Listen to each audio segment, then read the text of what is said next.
Ciao, buongiorno, what's going on, y'all? Welcome back to my channel. My name's Jalisa if you're new here, and as you probably have guessed from my little bit of sprinkling of Italian in here, we are finally in Italy. Oh my gosh, y'all, it has been a long time coming. We are officially finally in Italy, and that is why I have decided that for today's video, I'm going to share with you all what I wish I would have known prior to coming out to Italy. I've kind of been sitting on this video because I wanted to wait until we got here, and we've been here for a week now, so still a lot of things to learn, but while it's fresh on my brain and now that we're here, I was like, I want to do this. So I do want to preference this video with 2 points. One, some of these points are going to be kind of more geared towards military spouses because I am a military wife. However, there are some very important points that I'm going to be making that if you are not a military spouse and you are moving to Italy, it's probably going to be helpful for you as well. Second point is that this is my experience, okay? So please do not come for me. That didn't work for me. I didn't have that. Look, this is what I've been dealing with, okay?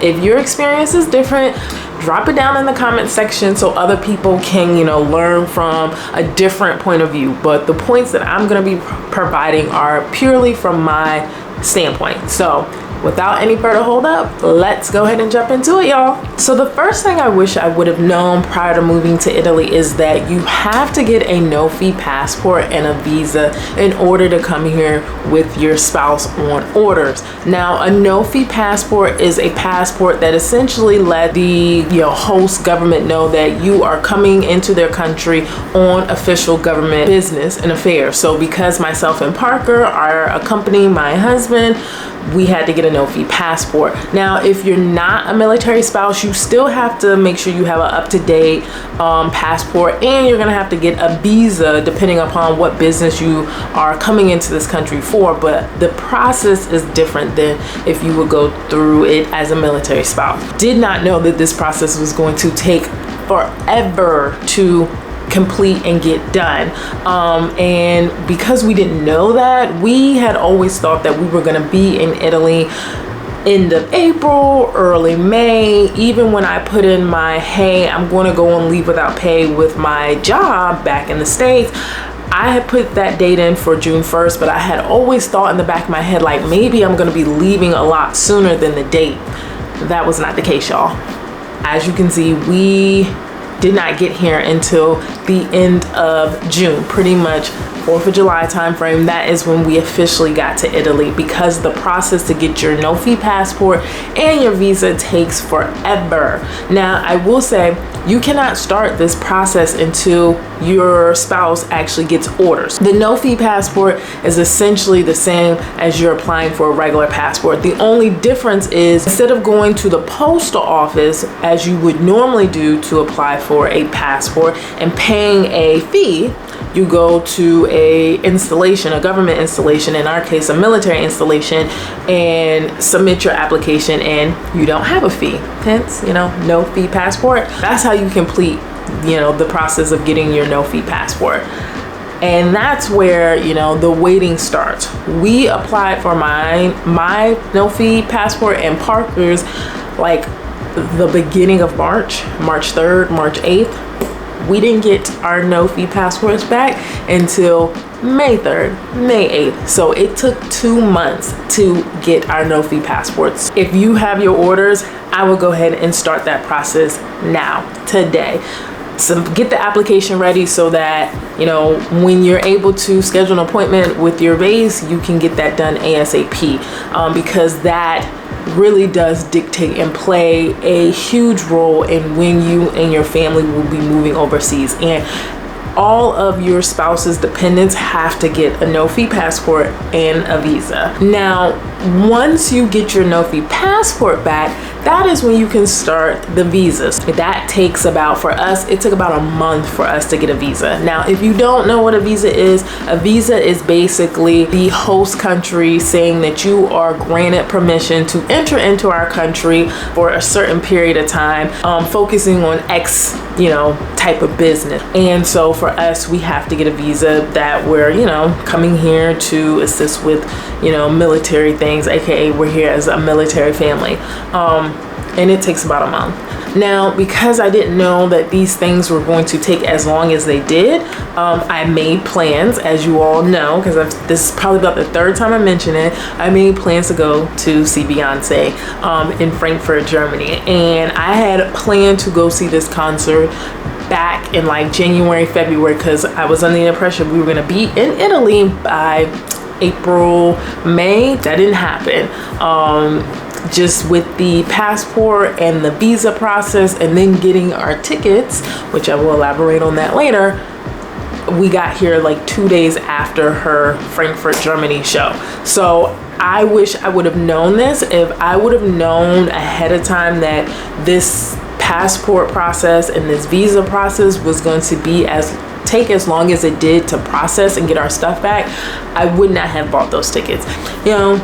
Live and you learn, things happen, and regardless of me missing the concert, I got to go to Mexico City, y'all, and that was fun. If you haven't seen that video, check it out. Now, point number 2 that I wish I would have known prior to moving to Italy is that after you get all of your passports, your visas, that doesn't necessarily mean that you are going to leave when you want to. That doesn't mean that the date that you have set to move, they're gonna honor it. And when I mean they, the military, the people who schedule your tickets. Now, for us, we flew and came to Italy on what they refer to as like the rotor plane. Essentially, we flew on a commercial plane that, the government operates. And so we had asked our travel office for a specific date. Of course, that date was connected to trying to get out here before my Beyonce concert. They preference when you go ask for, hey, your tickets, let us know what date you're trying to move out and we'll try to honor it. But they just may not, okay? It may not work out the way that you want. And from what I have been told, a lot of what goes into the logic of how they schedule these plane flights is, hypothetical example. If your spouse is supposed to report to their new duty station, let's say Germany, by the end of October, so October 31st, and you request to get there October 15th because you want to be in Germany before Halloween, and they have other people who have to be there before you, you're gonna get pushed. You're not a priority. So they schedule your flight based on everyone's orders priorities. And so that's essentially how we got bumped. I want to make sure everyone knows, if you're going to be moving overseas as a military spouse, that the actual time frame that it takes to move takes a while. So be mindful of that as you get things in order. Now, the next thing I wish I would have known prior to moving overseas is just the employment spider web of trying to be employed, stay employed as a military spouse overseas. Now, this point is really unique to Italy. I know for Italy, there is a kind of agreement between the US and the Italian government that is referred to as SOFA. Basically includes that as a military spouse, we are not permitted to work in the local Italian economy, and there's also restrictions on what type of work we can do, even if we're not working in the local Italian economy. I preference this statement that, again, I've only been here for a week. We have orientation this week, so I'm going to get even more knowledge on this. So in some of my later Italy videos, I'll come back and circle around this point with some of the new knowledge that I've learned. But oftentimes what I have seen in military spouse groups on Facebooks and things of that sort is that people have to put their career on pause moving out here to Italy. So again, do your own research, talk to some people on the base to kind of get clarification on it. As you all know, my main job, I work for the federal government. I'm still able to work as a federal employee, and because I've been in the government for so long, I started applying and kind of doing what I've always done when it's like, okay, I'm gonna find a new job. Now, as a military spouse, I do qualify for spousal preference. And I thought that, hey, if I just apply for the spousal preference, I'm a military spouse, as long as I qualify for the job, I'll get the preference. No. Apparently, when you are applying for a job for the government and you are trying to qualify for spousal preference, there is a certain time frame that you are obligated that spousal preference, and you have to be in the country to actually get it, y'all. So I was applying for jobs in like April, and when I got a job offer, because I did get a job offer, and I applied under the spousal preference like consideration, when I was going through like the HR paperwork, things of that sort, and it came time to actually implement my spousal preference. When the job found out that I was not in Italy yet, they rescinded my job offer, y'all. So I got a job offer, got rescinded. I got the job back, but I got the job back as being considered as a government worker. And I was able to do that because applying for the job as a federal worker and not as a military spouse, it did not, have the same requirements of, oh, you have to be here in order to get this. No. So long story short, if you are going to be applying for a job with the federal government and you are trying to get spousal preference, know that you have to either be in the country that you are going to. When you are applying for jobs, you have to be able to produce a flight itinerary of like, hey, I'm not there yet, but I'm going to be there within like 2 weeks. If you're not able to produce an itinerary, or if you're not in the country, you will not be considered for spousal preference. Now, the next point that I wish I would have known prior to moving to Italy, I've already done a separate video about it. I just want to highlight it here, is that prior to moving overseas as a military spouse, you do have to go through a medical overseas screening process. I have detailed that entire process in a separate video. I will link it below. The point of that is to make sure that whatever medical needs or concerns that you or anyone in your family has, the country that you are going to, they need to know ahead of time whether they are equipped to be able to serve you in the medical needs and attention that you and your family have. As I stated with the no-fee passport and the visa process, that takes time. It's a lot of moving parts that go into like completing that. And for me, going through it, I was so unclear of where the process starts, how it ends. Like, I wasn't sure. I kind of was just fumbling, trying to figure it out. So as always on my channel, I want to be able to help people and clarify processes so that it is easier for someone else going through it. So check that video out. Now, if you plan on moving overseas with kiddos, with little wee lads, with babies, be mindful that getting into a base daycare, it's not going to be a walk in the park, y'all. It's not. And I wish I had more information to give you all on how to, successfully get your child into base daycare, but I don't, because we're not doing base daycare because no one has said yay or nay. When we've officially found out, like, hey, we are going to be moving overseas to Italy, we got our orders, my husband was very proactive with, okay, I'm gonna go ahead and get our daughter, on the wait list for the base daycare.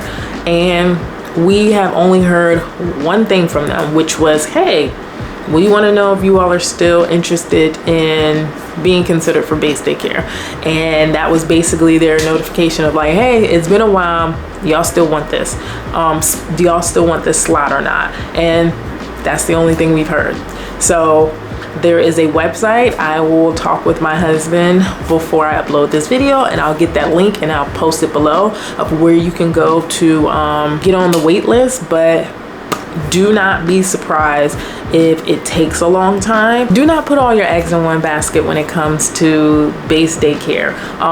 The way that I kind of think about it is in Virginia Beach, where we came from and where I'm from, that's a huge, like, there's such a huge Navy population there, and it takes a while to get into any base daycare that is in the 757 area. And there are multiple like military installation daycares throughout the 757 area, and even getting into one of those daycares with such a huge Navy population takes forever. So if you are moving overseas, there's going to be a smaller like military presence because we're guests in this country, and so to get in the base daycare is going to take a very long time. So if you have plans to, you know, get orders overseas and you are very adamant about putting your child in base daycare, I would say start that early too. Essentially everything I'm telling you, start early. The early bird gets the worm. Start now in putting these things in place, and base daycare is one of those things. Now again, I'm not 100% sure of all the requirements. I wouldn't be surprised if in order to request to get in your, you know, new country, new homes, daycare, you have to have or show some type of orders. My husband kind of took the lead on this, but I will link that website below and you can kind of do your research. But I would just say don't put all your eggs in one basket and start researching and considering other childcare options wherever you're going. We have decided to go another route that is not base daycare. It's because we couldn't get into it because there's such a long waiting list. So I would highly recommend going on some Facebook groups, doing some research, and figuring out what options. Now, some of the things that I didn't find out until we touched down in Italy that you should be aware of is, number one thing, you need a car. You need a car. You need a car, you need a car, you need a car, you need a car. I cannot stress how much you need a car. In Naples, Italy, now if you are going to be stationed up in the northern part of Italy, I know that's where like the Air Force base is, or I think Grata is a little, you know, further from here.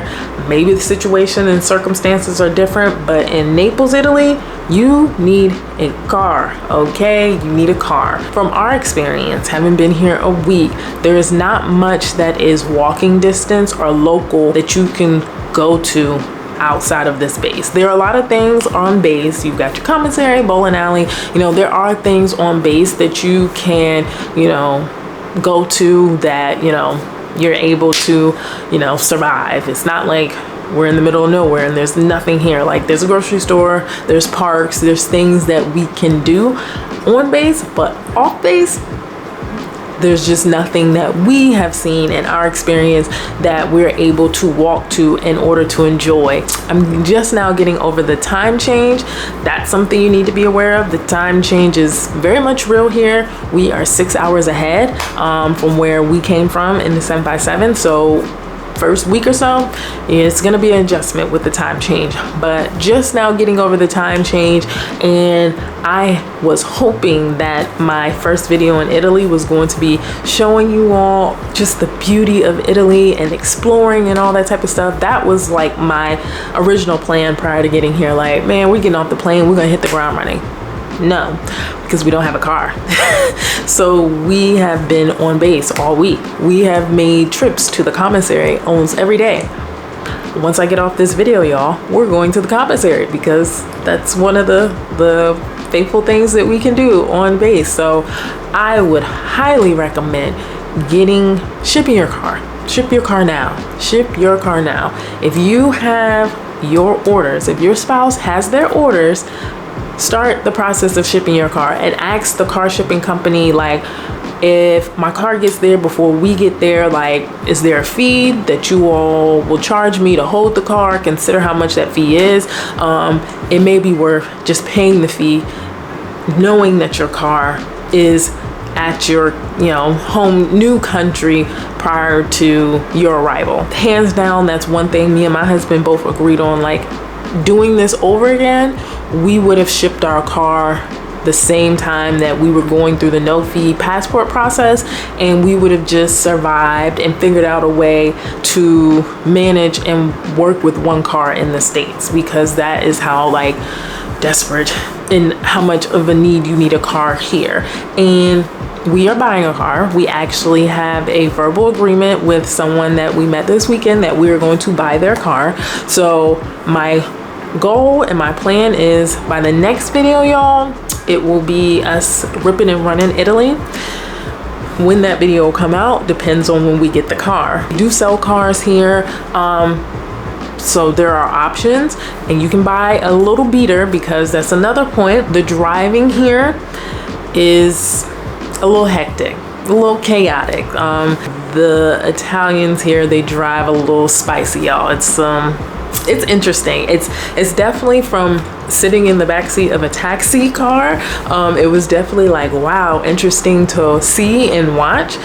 If you have watched movies that are based or set in Italy, that the driving that you see there is pretty much the real deal. So that's why a lot of people get here and they buy beaters, something that they don't really care about, something that's relatively cheap and inexpensive that they can ding and beat up, and not have to be upset about, oh my gosh, my car is damaged. Also be mindful that most of the cars here, that if they're more Italian cars or European cars, be mindful that a lot of the cars made in Europe are manual cars. So what we refer to as, do you drive stick shift?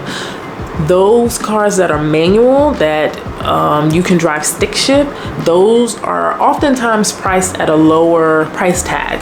So I've seen a lot of like manual cars on like Facebook groups that are like $3,500, $3,000. But if you are someone who drives automatic, like my husband and I feel like most Americans, we're like just trained to drive automatic cars, those cars are going to be more expensive. So on the low end for automatic used car here, I have not seen them selling for lower than $4,500.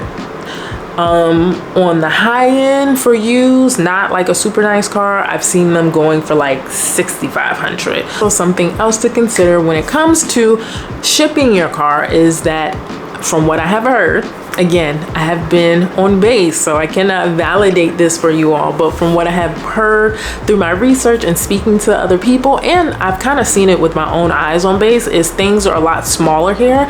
You all know, as Americans, it's always go big or go home, the bigger the better, but here in Italy, it's very like, things are smaller. Like even the cars here, the cars are small.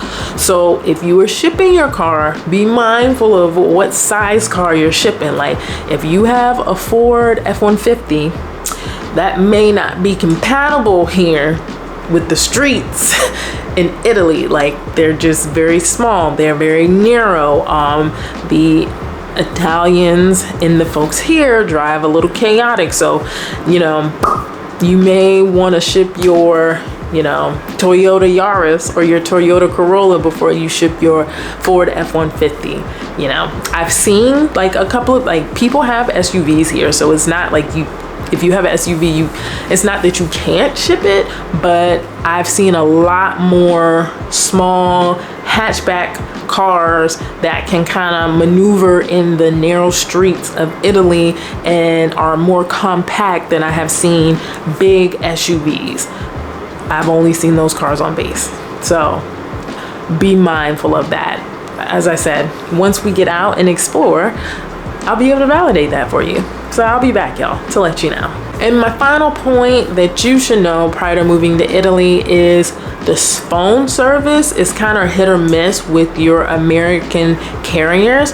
So when you get here, you should probably plan on getting some form of a eSIM card or some form of a overseas number. In our case, we got Italian numbers. We have a eSIM where we are still able to maintain our American phone numbers, and we still have our current carrier that we use in America, but we got an Italian carrier that provides us an eSIM that gives us an Italian number, and it provides us better service in the country. It's really, really hit or miss here if you don't have some form of overseas carrier. So be mindful of that. That's probably like along with getting a car.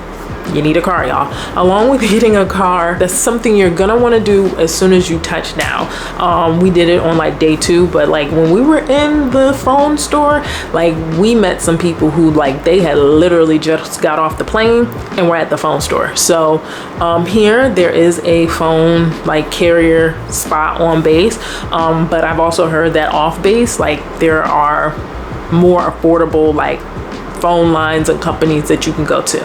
That's another point. Again, I have not been off base, so I can't validate this, but I've spoken to a lot of people who just said that everything off base is priced more affordably than on base. So when it comes to phones, when it comes to groceries, like we have just heard that going off base, you can get things at a significantly lower rate than on base. So that's another emphasis on you need a car, y'all. Get a car. Ship your car now.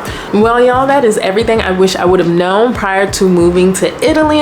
If you are a military spouse, or if you've just moved to Italy because you wanted to and you've had a different experience, please comment and share that information below. If you have any questions for me, please let me know down in the comment section. I will respond. Make sure you like this video if you enjoyed it, and subscribe, y'all, because I'm in Italy. So you're gonna want to see all the things that Italy has to offer. Like I said, we are buying a car.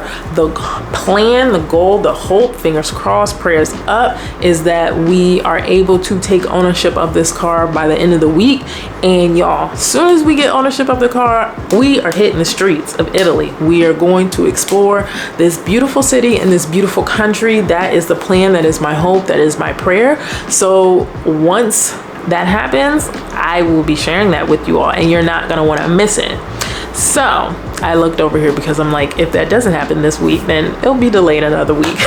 But I'm praying it doesn't, y'all. I'm ready to get off base. So either way, you're not gonna want to miss it, because I'm gonna be sharing with you all everything that we have to offer in this beautiful city. And as we get settled, I'm going to be sharing that process. Right now we're in the Navy Lodge, so we're still having to go through the process of getting housing. You're going to want to know and need to know about what the housing process is. Just getting acclimated into the city with jobs, with daycare, all that. I am going to be sharing everything that we experience, so you're not going to want to miss it. So make sure you subscribe, like, and comment. And as always, I will see you in the next video below.